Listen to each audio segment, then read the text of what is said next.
All right, welcome to the Quick Media Come Follow Me series. We are covering Ether chapters 6 through 11 in this episode. I want to go over, this is going to be, by the way, a lightning round. We're going to go through this pretty fast because we're just about caught up here, and this is going to help us get to where we need to be and be caught up with things. But I want to go over here what a theme that we need to be looking at with chapters 6 through 11, and that is starting off with temple imagery and drama. Remember, that is one of the four interpreters. And there's a reason for that. And the reason is that if we start looking at experiences, especially of prophets, of their visions, of their theophanies, right, where they see God, like with the brother of Jared, and start looking at these things and other scripture with a filter of temple imagery, understanding the process of going through the temple and arriving at a promised land, right, the Holy of Holies, the celestial room, then we start gaining a greater understanding of how the author, using authorship here, is trying to connect with us. And I believe using the temple as a background in telling the story about the Jaredites and their barges here. So we just started off a few chapters ago with the brother of Jared up in the mount. That is a temple experience that he's having. We've covered that. But that temple experience to me continues here in chapter 6. And that temple imagery and drama continue in how Moroni is telling this story. And maybe Ether as well, right? But Moroni is the one abridging this. And let me tell you what I mean here. And they're having some trouble here with the website, so I'm going to use my phone a lot in referencing the scriptures here. But he starts off chapter 6, Moroni does. He says, "And now I, Moroni, proceed to give the record of Jared and his brother." Again, keep in mind, this is Moroni. It is his narrative. And starting in chapter 8, I believe, in the book of Mormon, his father, going through now the book of Ether and continuing through, obviously, the book of Moroni. This is all Moroni here. And so what is he trying to fill in here, knowing that his father's work is done?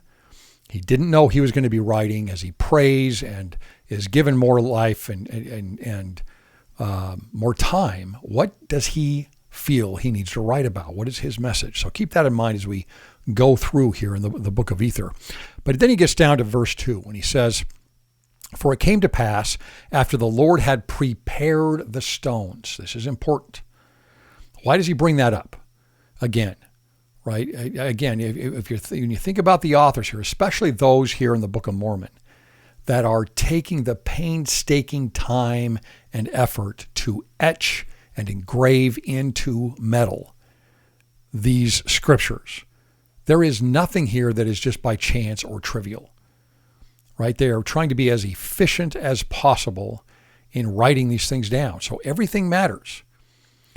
The Lord had prepared the stones, right? These are the 16 stones that are put into the 8 vessels or barges, which the brother of Jared had carried up into the mount. The brother of Jared came down out of the mount or out of the temple, and he did put forth the stones into the vessels which were prepared. So the vessels are prepared by the Lord, one in each end thereof. And behold, they did give light unto the vessels. So this is important to understand. Now, if I'm pulling again from one of the better, most revealing Book of Mormon scholars and books that I've read recently with Don Bradley, I've got an interview coming up with him this week, by the way, that will be published. I've already done the interview, but we'll put that episode out this week. He says something really interesting in that book. I think it's in the book, or it might just be in the interview. And that is on the plate, the title page that Moroni has. This is not just a title page, but it is the plate that he marks his seal on, the seal of Moroni. So when we understand that the Book of Mormon was abridged by Mormon and sealed up by Moroni, his son, that is literal. It is physical. He physically seals this up. And that doesn't mean just that it's bound or locked in place, right? It means that he puts his mark on it, his mark of authority, like you would into, like a ring or a marker that would go into wax that seals a scroll. That's how we need to think of that. The Book of Mormon was sealed up by Moroni with his seal. Well, we know, based on the early saints anyway, and descriptions from them, especially through Martin Harris, who was responsible for most of the lost 116 pages, being the scribe with Joseph Smith on those pages, that the description of that title page has a marking of, it looks like a seal of Moroni, which includes, may not be all of it, but includes a square and a compass, right? The compass and the square, which is odd, right? Why would it have this? A lot of people would think, well, that's a Masonic symbol. Those are Masonic symbols. And no, the Masonic symbols are borrowed, right? They're borrowed from ancient Middle Eastern tradition and an understanding of, for example, temple building. These are things that are done in temples. These are tools for building buildings and for astronomy, which is what a temple is all about, really, right? It's orienting yourselves to the cosmos. And so direction, right? A right angle, using a compass for a circle. These things are very important when you're building a temple and you're trying to line yourself up with the stars.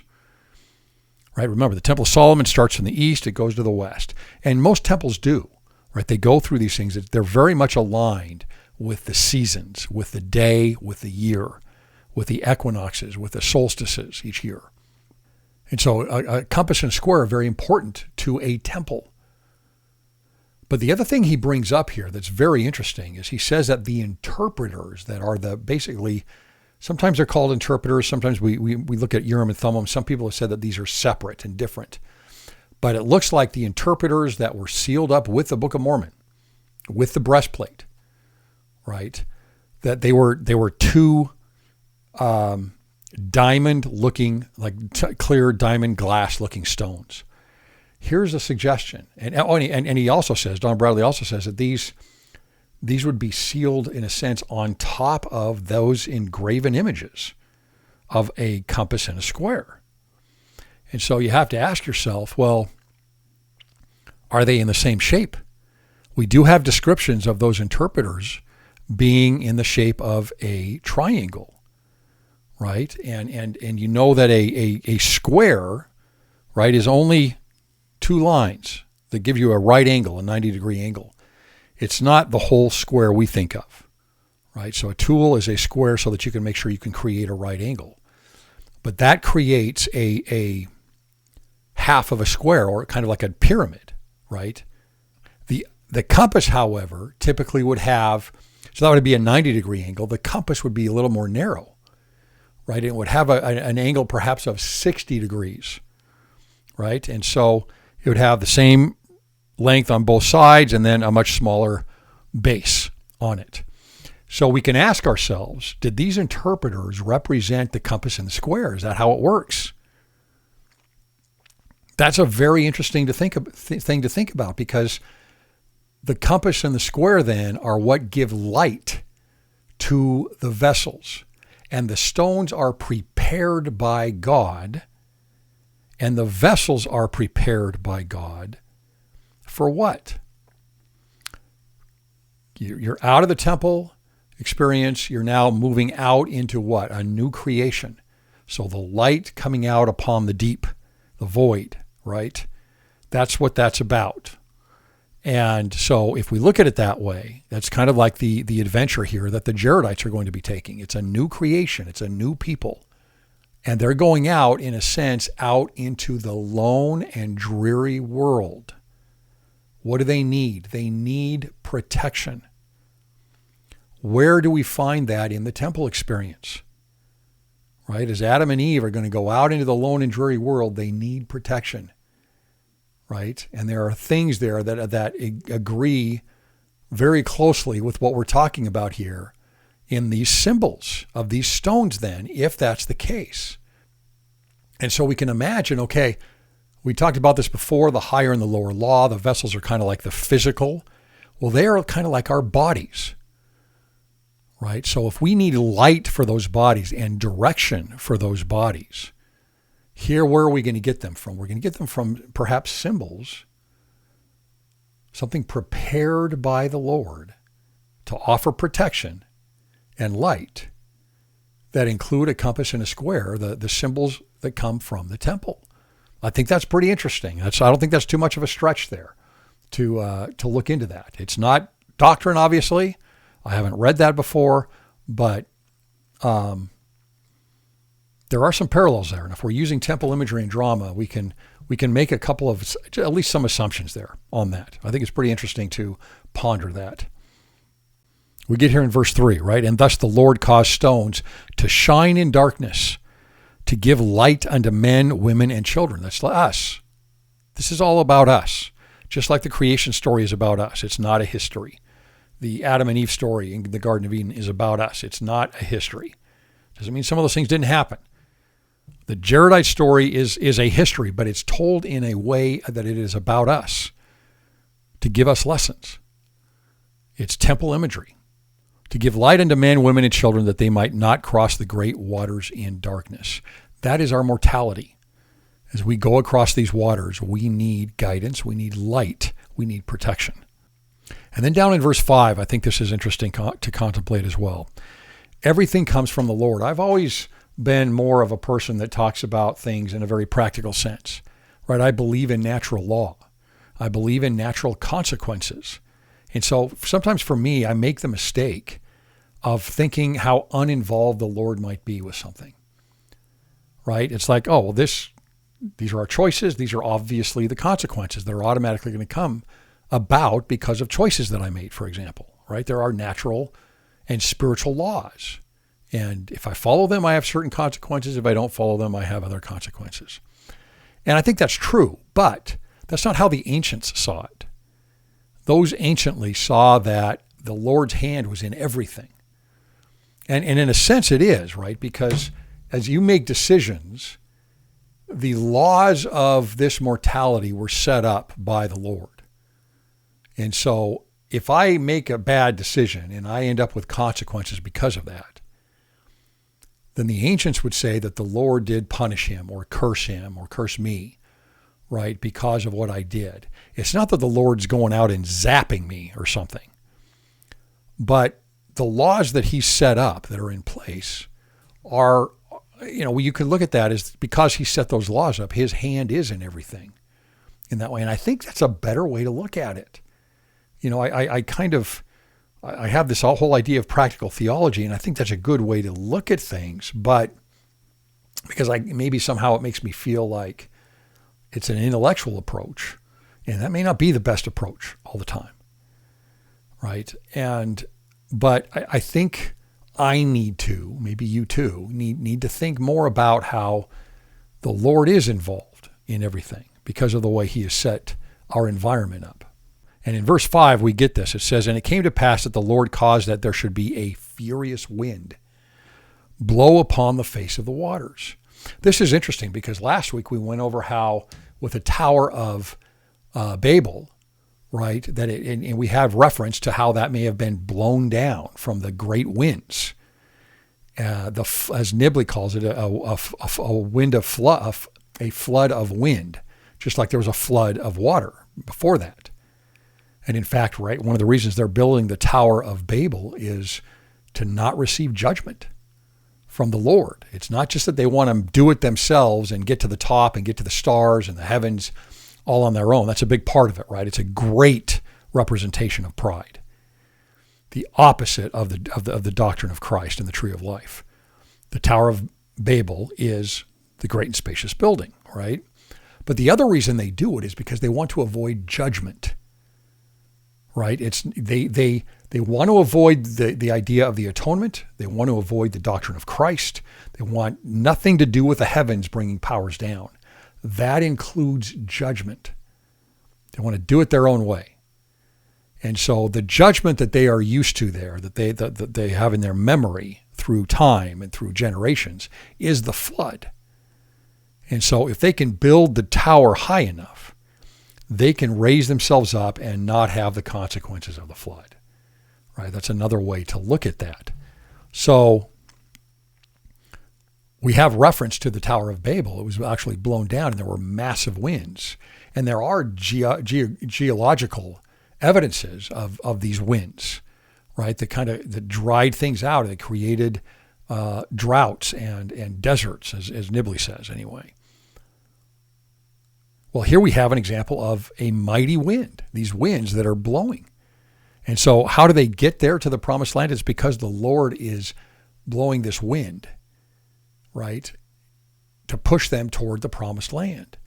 And yet, what else does the wind cause? The wind causes the barges to go at times down into the depths of the sea, to be drowned in the sea, as we're told. And they go through what they call mountain waves and tempests, right? You can imagine being in these barges and being in these storms. Well, that's the Lord. The Lord is actually pushing them forward. And maybe that's how we ought to look at our mortality sometimes, right? The Lord is pushing us toward the promised land. He's giving us everything that we need. In other words, we have a headwind toward the promised land. But that environment that he has created for us to get to the promised land includes adversity. And that adversity is required for us to grow and to learn, to expand, to stretch, and to become more like the Savior. That's a representation of going to the promised land, obviously, spiritually. And so I think that's a good way to look at that. I don't doubt that Moroni has something like this in mind as he's talking about this. They were tossed upon the waves of the sea before the wind. There were many times they were buried in the depths of the sea because of the mountain waves which broke upon them, and also the great and terrible tempests which were caused by the fierceness of the wind from the Lord. Can we handle that? Understanding that the Lord's plan gives us the headwind, but gives us the adversity also. And then about being protected. A vessel, a body or more, a garment, right? In verse 7, and it came to pass that when they were buried in the deep, there was no water that could hurt them. Their vessels being tight like unto a dish. That's a representation to me. And also they were tight like unto the Ark of Noah. Therefore, when they were encompassed about by many waters, they did cry unto the Lord, and he did bring them forth again upon the top of the water. So they were protected, but they still had to reach out to the Lord. But what's important here is he also brings up the Ark of Noah, right? We can also bring up the ship from Nephi and understand that these were very specific ways to build these vessels. Things that you might need a compass and a square for. These are temples, right? The Ark of Noah is a temple. And that's the one where in the Genesis, we really get the specifics of how to build it, just like we do with the tabernacle from Moses and in Solomon's temple, right? The specifics of the sizes, how big, what is it going to be built with? What are the angles, right? Those are all really important with Noah's Ark and with the Temple of Solomon and the tabernacle. Well, we may not get the specifics with the barges here, but I'm guessing that this was very, very specific. And the same idea, where you would need tools like a compass and a square to build these barges.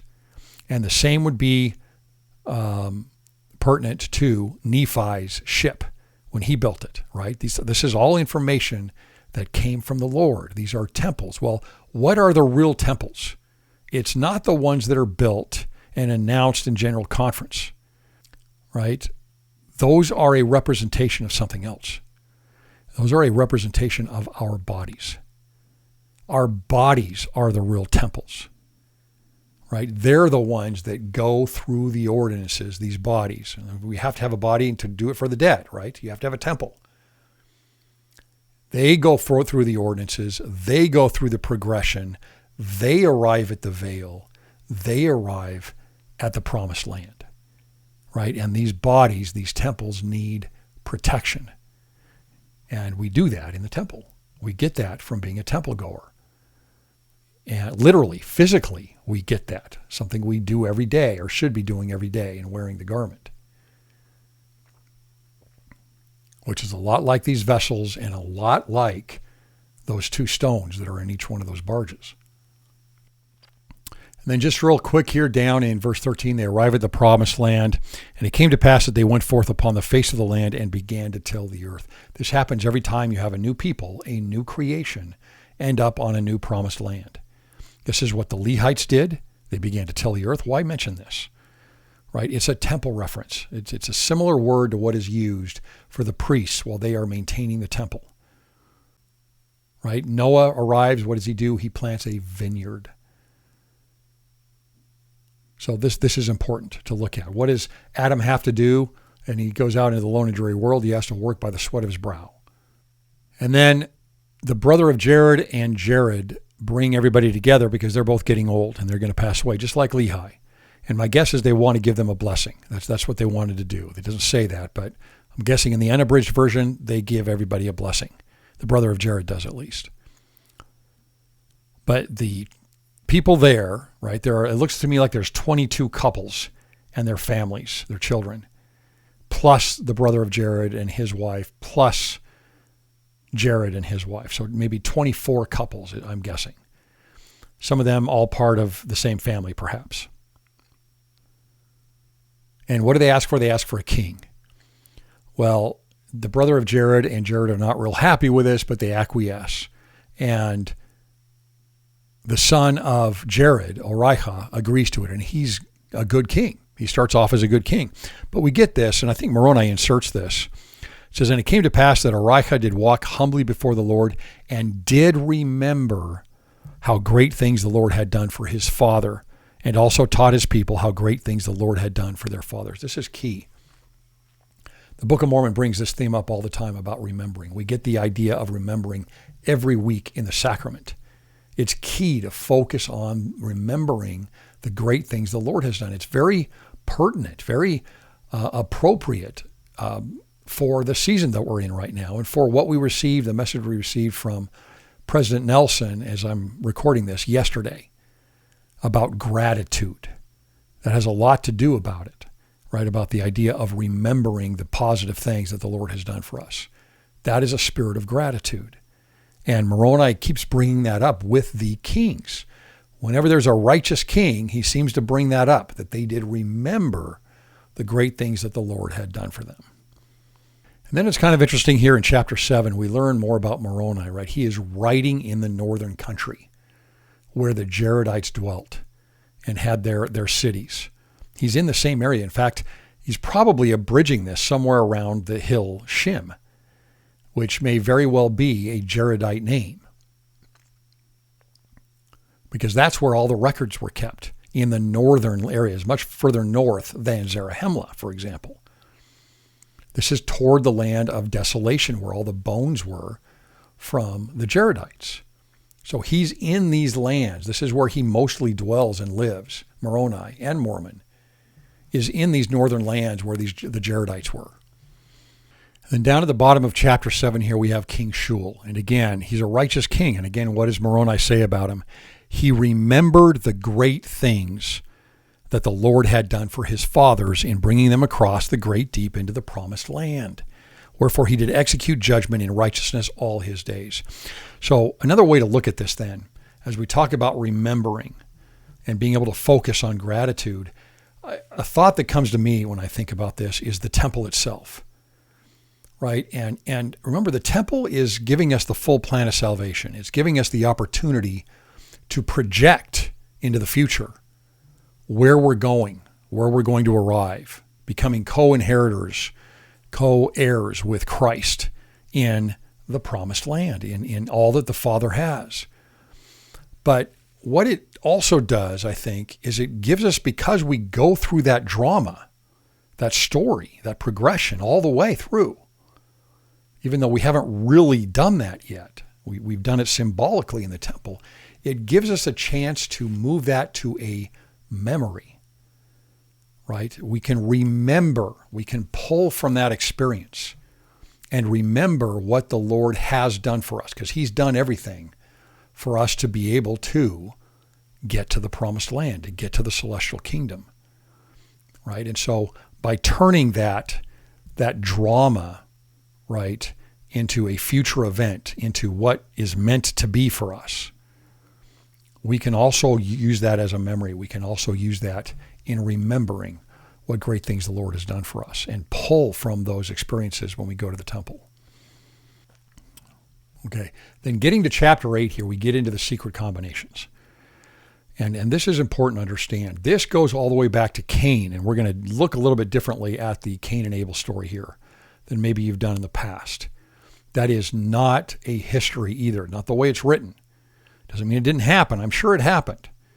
But it's not meant to be a history of them and just a brother killing another brother. It is a story written in a way that tells us about secret combinations and tells us about palace intrigue, so to speak, right? All of these stories that we get here in the book of Ether, I mean, the whole thing is about palace intrigue.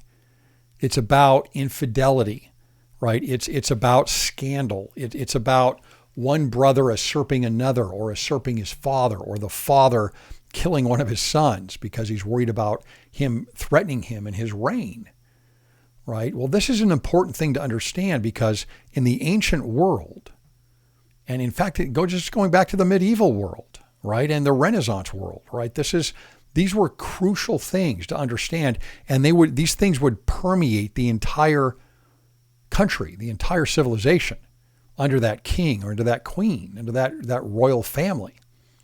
Who's going to rule next? Who is next in line?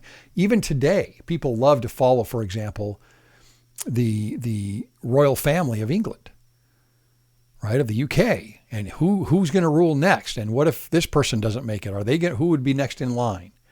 Well, the same thing happens anciently is kind of a mirror image with families. They work the same way, right? It's the same idea. You would have the oldest son is going to receive double the portion of inheritance.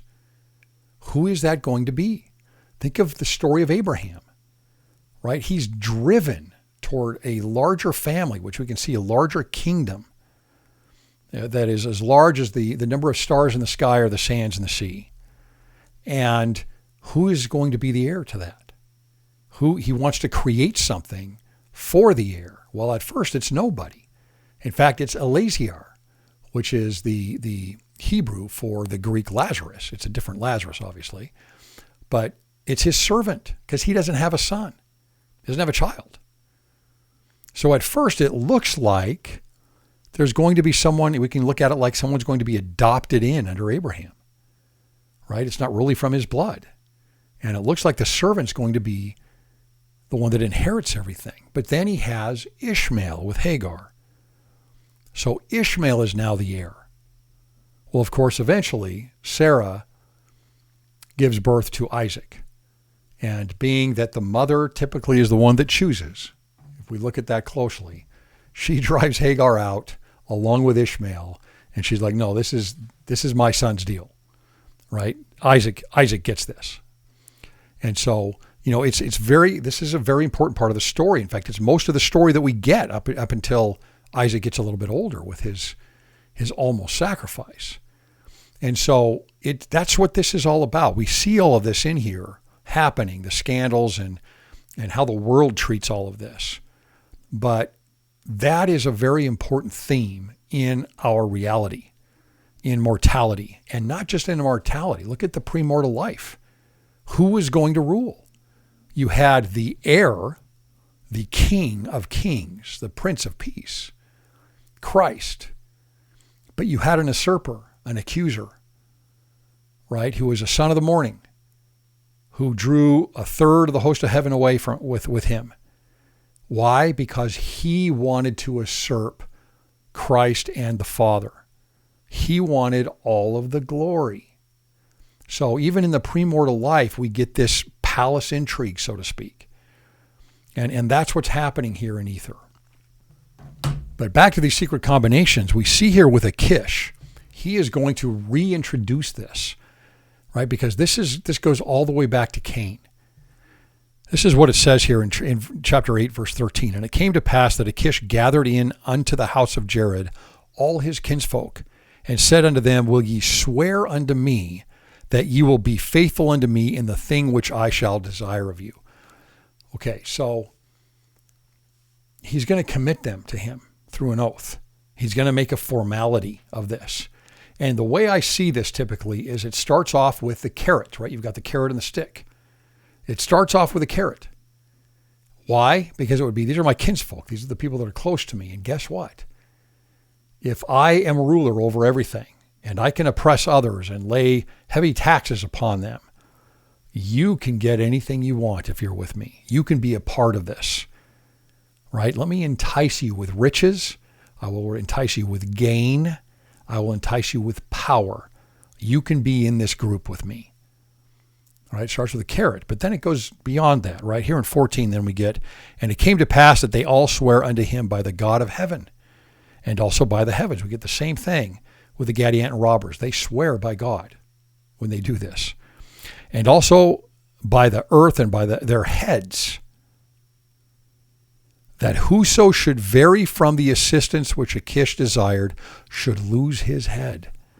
And whoso should divulge whatsoever thing Achish made known unto them, their secret plans, the same should lose his life. All right, so this is a covenant. This is the way covenants were made. It's just the opposite of a spiritual covenant.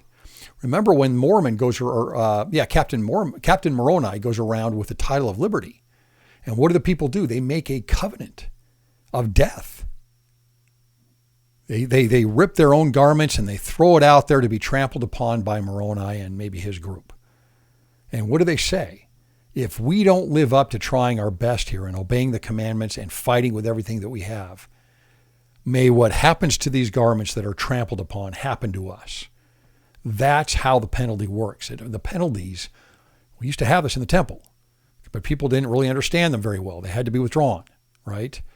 The penalties are symbolic. The penalties are there to act as a spiritual symbol to your fidelity to the covenant, right? It's a spiritual symbolism. And it's the same thing that you get with the covenants here. Look, if you're going to make a covenant with me because you're going to be enticed for gain. But if you divulge any of this, or go outside of our orthodoxy, what our party here wants, right, with this party rule that we want, then that means death for you, all right? So now all of a sudden, it's not just the carrot. Now it's the stick also, pretty firm, right? So you get people involved. It's like they don't want to die. They start off with what the gain is, but there's going to be a consequence as well, a pretty drastic one. And we get this here in verse 15. It says, and it came to pass that thus they did agree with Achish, and Achish did administer unto them the oaths which were given by them of old, who also sought power, right? Power and gain. This is where these things go. Most of us here, at least in a first world country, most of us are dealing with the carrot. It's the temptation. Few of us deal yet with the stick in making those commitments. Right? It's not to that degree yet, but that's where these things go.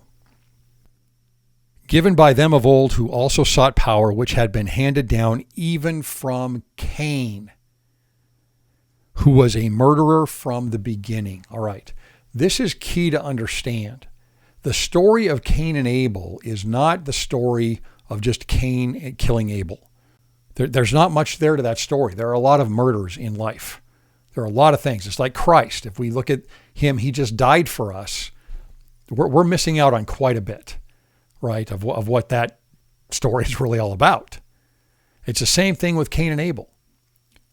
Now, in Genesis, we don't get a whole lot about this, right? We also almost get the idea that Cain and Abel are the first two sons of Adam and Eve, which is not true at all. Again, we got to stop looking at these things as histories and understand why these stories are told this way. Did Cain kill Abel? Yes, he did. But how is the story told? And what is the purpose of it? What is the context? What is the richness and the lessons that are found therein? If you read in Moses 5, I'm not going to go there right now, but you'll see. Go ahead and read that chapter. Cain and Abel are not the first kids born to Adam and Eve. There are a lot of people in that story in Moses 5 on the face of the earth. A lot. The story isn't about Cain and Abel being the first two sons and what happens. The story of Cain and Abel is about secret combinations. And in Moses 5, Cain makes a covenant, an oath with Satan. And he is the first to do this, or the first we know of to do this. And what he says is, I want what Abel has. Abel is the ruler, so to speak. He's the heir. He's the righteous one. I envy him. I want his wealth. I want his leadership. I want the power and I want the gain. And what is the covenant then that is made is that Cain is going to kill Abel for that power and gain. And he does. And he says, am I my brother's keeper? We get that in Genesis 2. But what's the opposite of that? Cain says, am I my brother's keeper? To me, this is all about the doctrine of Christ. Cain and Abel is about the doctrine of Christ. Cain offers us a sacrifice that is supposed to be looking forward to the Savior. But he doesn't believe in the Savior. He doesn't believe in the doctrine of Christ. That's what I get out of it. Abel does. And therefore, God respects the sacrifice of Abel and not the sacrifice of Cain. Well, what is the extreme of going against the doctrine of Christ? It's saying, am I my brother's keeper? Well, that's everything that the doctrine of Christ is about. Was Christ his brother and his sister as keepers? That's what the doctrine of Christ is all about. And so these secret combinations are set up as an exact affront and antithesis to the doctrine of Christ. And of course, Cain becomes what we call Master Mahan. He's in charge of this secret society. That's what that means. Who is he master over? Well, he actually ends up being master over Satan, but he's master over everybody else that joins this secret society, right? And then down through the generations, we get Lamech, and Lamech is the same thing. He becomes Master Mahan, same oaths, same secret society, same secret combination, right? And he builds this out with a lot of other people that become members of it. Cain and Abel is about the doctrine of Christ and secret combinations. We should look at that chapter 5 of Moses and understand it. Just a couple of tidbits here about these. And now, this is down in verse 20, and now I, Moroni, do not write the manner of their oaths or combinations. He doesn't want to put anything out there. Doesn't want to give any help. For it hath been made known unto me that they are had among all people. That's interesting, right? They're had among all people, and they are had among the Lamanites. And they have caused the destruction of this people, of whom I am now speaking, the Jaredites, and also the destruction of the people of Nephi. So why are Cain and Abel why is that such an important story? It's the story of the Nephites and the Lamanites. It's the story of the Jaredites. Their civilizations are destroyed from the secret combinations, the same secret combinations from Cain and Lamech, right? We need to tie that together and understand that. We're told very early on about this, but some of this is left out in Genesis. We get the gaps filled in from Joseph Smith in Moses 5. And then another purpose for the secret combination in verse 25, for it cometh to pass that whoso buildeth it up, that's the secret combinations, to overthrow the freedom of all lands, nations, and countries, and it bringeth to pass the destruction of the people. So remember, one of those great themes throughout the Book of Mormon is liberty, right? It goes right along with the doctrine of Christ, and then of course the gathering of Israel and the covenant made with Israel. So ultimately, the secret combination wants to destroy all of those things. They want to destroy the covenant of Israel. They make their own covenants. They want to destroy the doctrine of Christ.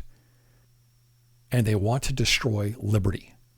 That is their purpose. And they're had among all people. We get this in chapter 9, verse 3. And the Lord warned Omer in a dream. Omer is the true heir, but Kish overthrows him with the secret combinations, that he should depart out of the land. Well, that's what happens with Lehi, right? Were there secret combinations going on in Jerusalem? I think absolutely. Wherefore Omer departed out of the land with his family and traveled many days and came over and passed by the hill of Shem. This is where Moroni is probably, as he's abridging this, where all the records are, where the Nephites were destroyed. This is up toward the land of Cumorah, right, where everyone was destroyed. Then in verse 11, now the people of Achish were desirous for gain, even as Achish was desirous for power. That's what this is about. Wherefore the sons of Achish did offer them money, by which means they drew away the more part of the people after them. Okay, these are the tools, the carrot and then the stick. Another just piece of trivia down here in verse 31, and there came forth poisonous serpents also upon the face of the land. This is a very common thing, right? This is what happens with the children of Israel, is there's a plague of serpents, maybe from the 10 plagues over by the Nile. It could be that that's what the result of this was this plague of snakes later on. This is a very common thing to happen. I was just looking up here a couple references to plagues of snakes. There was one recently in Guam, poisonous snakes. There was one in Iraq a few years back where the Euphrates had dried up. And it's both from flooding and from drying up in a large river like that. Of course, that's one of the largest rivers there are. And it caused a plague of snakes. It's a very, very common thing. Then lastly, in chapter 11, right, we have here in verse 1, and there came also in the days of Com many prophets, and prophesied of the great destruction of that great people, except they should repent and turn unto the Lord and forsake their murders and wickedness. Right? They don't turn to the Lord because they're denying the doctrine of Christ. And it came to pass the prophets were rejected by the people. And down in verse 5, and it came to pass that the brother of Shibloam caused that all the prophets who prophesied of the destruction of the people should be put to death. That doesn't just happen here. That happens throughout all of the Old Testament over and over again. Right? Because the prophets were saying that the bones of the people should become as heaps of earth upon the face of the land, except they should repent of their wickedness. Well, we know that's exactly what ends up happening. That is the land of desolation. When Limhi, King Limhi, sends off his exploratory group to go back and try and find the land of Zarahemla, they don't find the land of Zarahemla, right? But they find the land of desolation. They find all the bones. Hundreds of thousands, maybe millions of people. And among those bones, they find the 24 plates of Jared, which is what Moroni is abridging right here. So we know that this is exactly what happened. Well, this is exactly what happened with the Nephites, right? At the hill Shim and in the land Cumorah, where they are utterly destroyed and their bones were heaped up. And I think we ought to look at a reference here to, again, going back again to chapter 37 of Ezekiel, where we get the stick of Judah and the stick of Ephraim/Joseph, right? And that vision, when it starts off, what does he see? He sees a land of bones. And these bones are actually the house of Israel, but they're just bones. But eventually they have the flesh put upon them and they become alive.